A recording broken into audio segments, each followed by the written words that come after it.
With its stimulating effects, it's easy to understand why coffee is the second most traded commodity on Earth after oil. For many, it keeps us awake and moving through our busy days. But how does it work?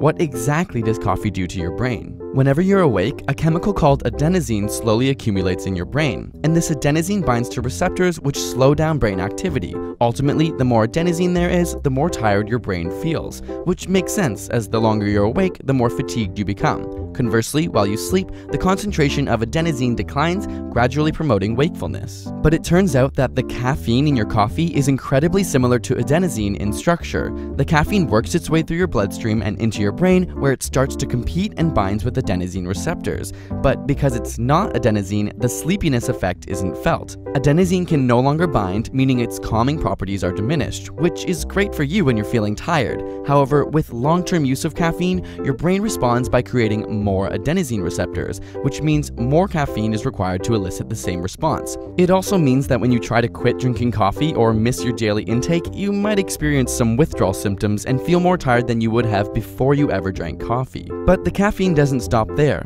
It also stimulates the production of adrenaline, you know, the fight or flight hormone. This increases your heart rate, gets your blood pumping, and even opens up your airways. Furthermore, it affects dopamine levels by preventing its reabsorption in the brain, which makes you feel happy. In fact, this is the exact same thing that cocaine does, just to a lesser degree.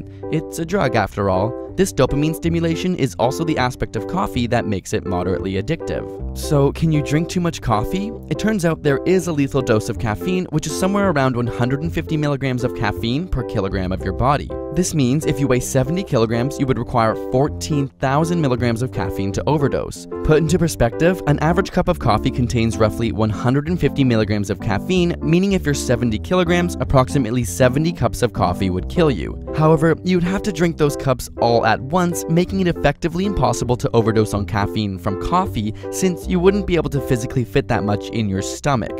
You would also start experiencing mania and hallucinations before getting to this point. Caffeine also has a half-life of around 6 hours, so if you drank a standard coffee with around 150 milligrams of caffeine, after about 6 hours there'll only be 75 milligrams left in your system and you'll be feeling half of the effect, and 6 hours after that you'll have 37.5 milligrams, leaving more room for adenosine to jump back into action, which is why you may reach for another cup throughout the day to maintain that glorious, alert, and energetic feeling.